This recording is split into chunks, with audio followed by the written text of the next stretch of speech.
Shanti Awakening. आज हम अपने आसपास जो भी देख रहे हैं ना, मतलब ये आसमान छूती बड़ी बड़ी इमारतें या फिर बाजार में हर दिन जो नए नए गैजेट्स आते हैं, सड़कों पर दौड़ती गाड़ियां, क्या कभी मन में ये विचार आता है कि क्या ये सब हमेशा ऐसे ही रहने वाला है? बिल्कुल। और जब हम एक पल रुक कर गहराई से सोचते हैं ना, हाँ, कि ये सब कुछ एक बहुत ही छोटा और एक तरह से अस्थाई शो है ना, एक टेम्पररी व्यवस्था है, तो अचानक से हमारी जिंदगी को देखने का नजरिया ही बदल जाता है। सच में ये बहुत ही गहरा विचार है, क्योंकि इंसान की फितरत ये हर चीज में हमेशा वाली बात ढूंढना, परमानेंस ढूंढना। लेकिन जब हम सच का सामना करते हैं कि बाहर जो कुछ भी है वो अस्थाई है, तो ये कोई निराशा की बात नहीं होती, बल्कि हाँ, ये तो सच्ची मानसिक आजादी की शुरुआत है। देखिए, जब हम वास्तविकता को स्वीकार कर लेते हैं ना, तो मन का एक बहुत बड़ा बोझ अपने आप उतर जाता है। सही कहा। तो इसी आजादी और आंतरिक शांति को गहराई से समझने के लिए मैं ओम शांति अवेकनिंग चैनल पर हमारे सभी सुनने वालों का बहुत ही गर्मजोशी से स्वागत करता हूँ। और श्रोताओं से ये भी अनुरोध है कि अगर आपको हमारी ये गहराई से चर्चा पसंद आए तो इसे लाइक, शेयर और सब्सक्राइब जरूर करें। बिल्कुल। तो आज का हमारा जो स्रोत है वो बहुत ही खास है।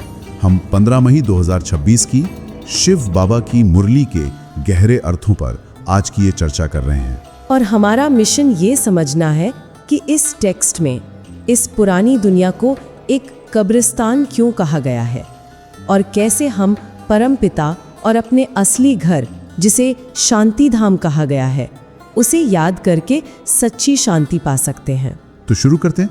इस मुरली में बहुत स्पष्ट रूप से कहा गया है कि पिछले 100 सालों का ये जो विज्ञान का शो है, हाँ, चाहे वो टेलीफोन हो या हवाई जहाज हो या तमाम सुख सुविधाएं, बिल्कुल, ये असल में एक आर्टिफिशियल स्वर्ग है, मतलब एक नकली स्वर्ग है जो बहुत जल्द खत्म होने वाला है। और क्योंकि ये भौतिक चीजों से बना है तो जाहिर है ये मिट्टी में मिलने वाला है। लेकिन मुझे यहाँ एक बात पूछनी है। हाँ। इसमें कब्रिस्तान शब्द का इस्तेमाल हुआ है। हाँ।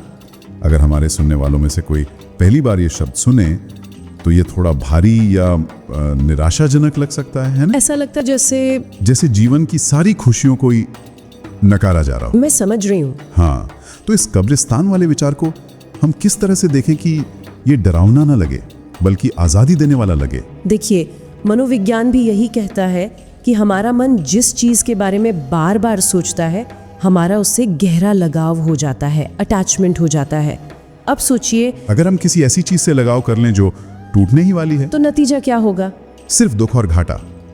मुरली यहाँ हमें डरा नहीं रही है, बल्कि एक रियलिटी चेक दे रही है। अच्छा, मतलब ये बात सिर्फ दुनिया के अंत की नहीं है, बल्कि हम अपना इमोशनल पैसा कहाँ लगा रहे हैं उसकी बात है। बिल्कुल सही। डिटैचमेंट या वैराग्य का मतलब ये नहीं कि हम सब छोड़ छाड़ कर जंगल में चले जाएं। इसका मतलब है कि हम इस पुरानी दुनिया की चमक दमक को एक झूठा शो मानना शुरू करें। जैसे एक फिल्म चल रही है। हाँ, जब हमें पता होता है कि फिल्म खत्म होने वाली है तो हम एंजॉय तो करते हैं, लेकिन पर्दे पर दिखने वाले नुकसान पर हम रोते नहीं है। मुझे इसे समझने के लिए एक बचपन का उदाहरण याद आ रहा है। ये दुनिया बिल्कुल समुद्र के किनारे बनाए गए रेत के महल की तरह है। बहुत सुंदर उदाहरण है। हम उस रेत में दरवाजे बनाते हैं, दीवारें बनाते हैं, लेकिन सबको पता है कि समुद्र की एक लहर आएगी और वो पूरा महल ढह जाएगा। फिर भी जब हम बड़े हो जाते हैं तो इस दुनिया रूपी रेत के महल से इतना गहरा मोह कर लेते हैं। हाँ, हम ये क्यों भूल जाते हैं कि लहर तो आनी ही है, और ये मोह हमें इतना दुख क्यों देता है? क्योंकि हम उस रेत के महल को सच मान लेते हैं, अपनी पहचान उससे जोड़ लेते हैं कि ये मेरा घर है, ये मेरी गाड़ी है, मेरा पद है, और जब वो चीजें सुरक्षित नहीं रहती तो हमें दुख होता है। यहीं पर सोल कॉन्शियसनेस यानी आत्मा अभिमानी स्थिति का सिद्धांत आता है। जब हम याद रखते हैं कि हम एक आत्मा है, इस शरीर से अलग, तो हम उस रेत के महल को सिर्फ एक खेल की तरह लेते हैं। तो अगर ये दुनिया जो खुद अस्थाई है हमें सच्ची शांति नहीं दे सकती, तो वो शांति मिलेगी कहाँ? वो सच्ची शांति तभी मिल सकती है जब हमें याद रहे कि हम आत्माएं वास्तव में शांति धाम की रहने वाली हैं। मतलब ये शोर शराबे वाली दुनिया हमारा असली घर नहीं है। नहीं, हम यहाँ सिर्फ एक किरदार निभाने, अपना पार्ट बजाने आए हैं, और शांति धाम वापस जाने की तैयारी का रास्ता है बाबा की याद। अच्छा, तो यहाँ मेरे मन में एक जिज्ञासा है हम अक्सर याद शब्द का इस्तेमाल करते हैं, लेकिन सिर्फ याद करने से हमारे अंदर इतनी शक्ति और प्योरिटी कैसे आ सकती है? इसके पीछे का मैकेनिज्म समझना बहुत जरूरी है। क्या हम इसे आज की टेक्निक जैसे मोबाइल फोन की बैटरी की तरह समझ सकते हैं? कैसे, थोड़ा समझाइए। जैसे जब फोन की बैटरी डिस्चार्ज हो जाती है तो स्क्रीन धुंधली हो जाती है, ऐप्स काम नहीं करते, लेकिन जैसे ही उसे पावर सॉकेट से जोड़ते हैं वो फिर से चार्ज हो जाता है। क्या बाबा की याद भी आत्मा के लिए ऐसा ही काम करती है? बिल्कुल, ये बहुत ही सटीक एनालॉजी है। मुरली में आत्मा को एक बहुत ही छोटी सी बिंदी के समान बताया गया है, पॉइंट ऑफ लाइट। और इस छोटी सी बिंदी में हमारे 84 जन्मों का पूरा पाठ और अनुभव रिकॉर्ड है। अब जन्म लेते लेते पुरानी दुनिया के तनाव और अपवित्रता के कारण हमारी आत्मा की बैटरी डिस्चार्ज हो गई है। हाँ, मतलब आत्मा पर इतना मानसिक और भावनात्मक बोझ आ गया है कि उसकी अपनी शक्ति खत्म सी हो गई है। बाबा कहते हैं कि अपवित्रता के कारण आत्मा के पंख टूट गए हैं। हम छोटी छोटी बातों में परेशान हो जाते हैं, लेकिन जब हम बाबा की याद में टिकते हैं तो वो हमारी आत्मा रूपी बैटरी को उसी पावर सॉकेट की तरह चार्ज करने लगता है। हाँ, ये याद एक तरह का मानसिक डिटॉक्स है। ये आत्मा को फिर से पवित्र बनाता है और जब कचरा साफ हो जाता है तो उड़ने की ताकत वापस आ जाती है। वाह, ये समझना कितना सुकून देता है कि शांति पाने के लिए कहीं बाहर पहाड़ों पर नहीं जाना है, बस अपने भीतर के कनेक्शन को प्लग इन करना है। बिल्कुल। हम सभी ने कभी ना कभी ये महसूस किया होगा, जब हम किसी पुरानी दुख देने वाली चीज से या किसी बुरी आदत से अपना मन पूरी तरह हटा लेते हैं तो उस पल मन में कितनी गहरी शांति महसूस होती है। हाँ, जैसे सिर से कोई भारी सूटकेस उतार दिया हो। अच्छा, मुरली में एक और बात है जो मुझे बहुत अलग सी लगी, काउंटर इंट्यूटिव लगी। कौन सी बात? बाबा हमेशा गरीब बच्चों को इतना भाग्यशाली क्यों कहते हैं? समाज में तो हमेशा अमीर लोगों को ही सफल और भाग्यशाली माना जाता है। हाँ, समाज का नजरिया अलग है। पैसा होना बुरी बात नहीं है, लेकिन अमीर लोगों के साथ एक बहुत बड़ा मनोवैज्ञानिक बोझ जुड़ा होता है। मतलब उनकी बुद्धि धन को बचाने और बढ़ाने में ही फंसी रहती है। बिल्कुल, दिन रात उनके मन में शेयर बाजार, बिजनेस या स्टेटस का शोर चलता रहता है।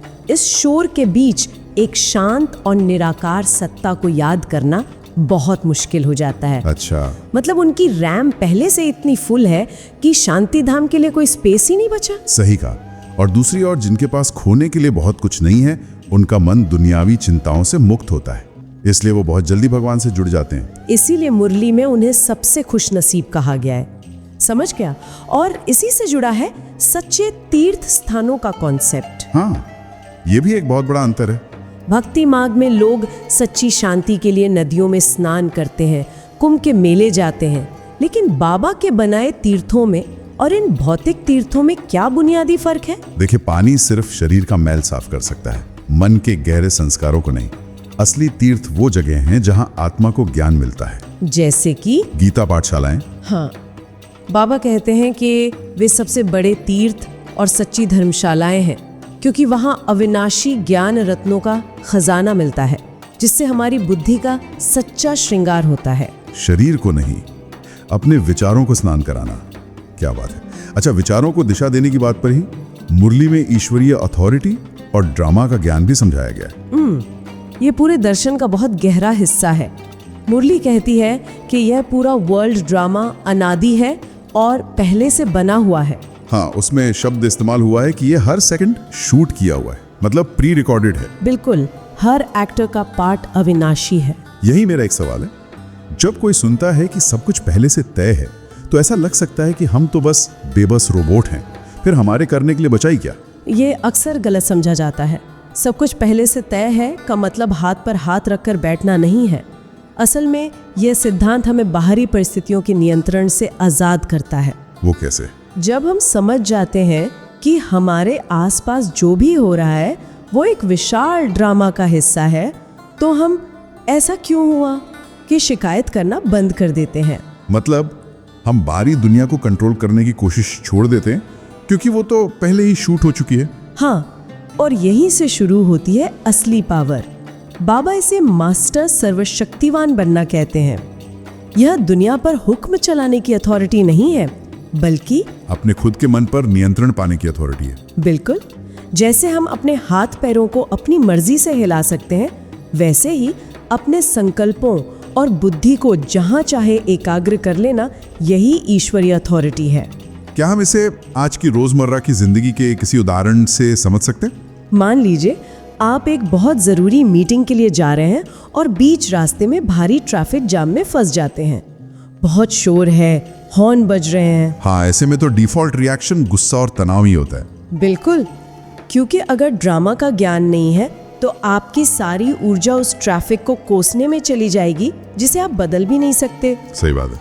लेकिन अगर आप सोल कॉन्शियसनेस की स्थिति में हैं, तो आप अपनी कार की सीट पर बैठे बैठे अपनी ईश्वरीय अथॉरिटी का इस्तेमाल करेंगे। मतलब बाहर चाहे जो हो रहा हो, मैं अंदर से शांत रहूंगा। हाँ, आप अपनी बुद्धि को शोर से हटाकर 1 सेकंड में शांति धाम में एकाग्र कर सकते हैं।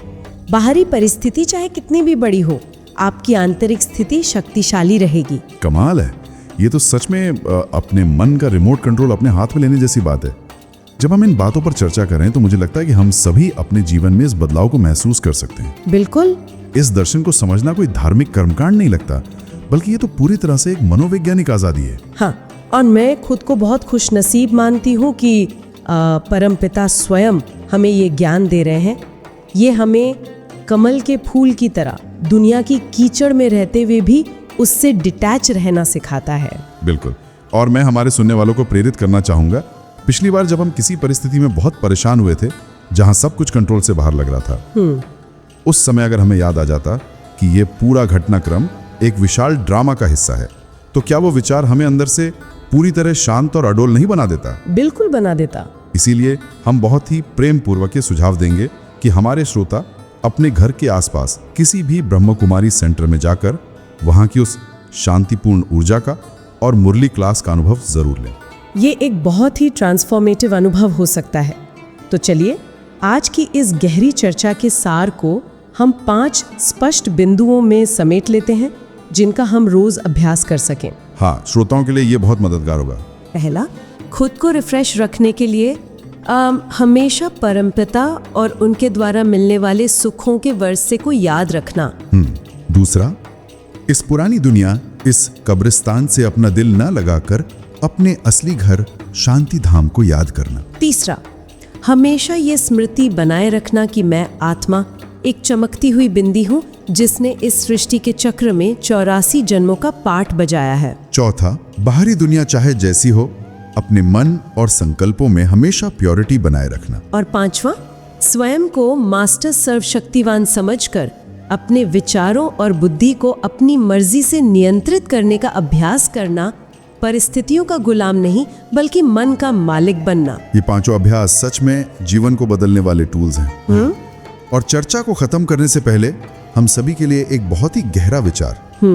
अगर इस विशाल नाटक में हम में से हर एक का पार्ट पहले से ही पूरी तरह रिकॉर्डेड और महत्वपूर्ण है, तो क्या हम सभी आज अपने हर कर्म को एक मेहमान की तरह नहीं निभाना चाहेंगे? एक मेहमान की तरह? हाँ, एक गेस्ट जो इस शो का आनंद तो लेता है, लेकिन भीतर से किसी भी चीज से बंधा हुआ नहीं है, पूरी तरह से मुक्त और शांत रहता है। बहुत ही सुंदर विचार है। एक मेहमान की तरह जीना ही इस ज्ञान का सबसे सुंदर फल है। आज की इस बहुत ही शांत और भावपूर्ण चर्चा में हमारे साथ जुड़ने के लिए आप सभी श्रोताओं का हृदय से धन्यवाद। हम आशा करते हैं कि आप सभी जीवन में सोल कॉन्शियसनेस की इस यात्रा पर आगे बढ़ें। जाने से पहले याद दिला दें कि ओम शांति अवेकनिंग चैनल को लाइक, शेयर और सब्सक्राइब करना न भूलें। आप सभी खुश रहें, शांत रहें। ओम शांति। ओम शांति।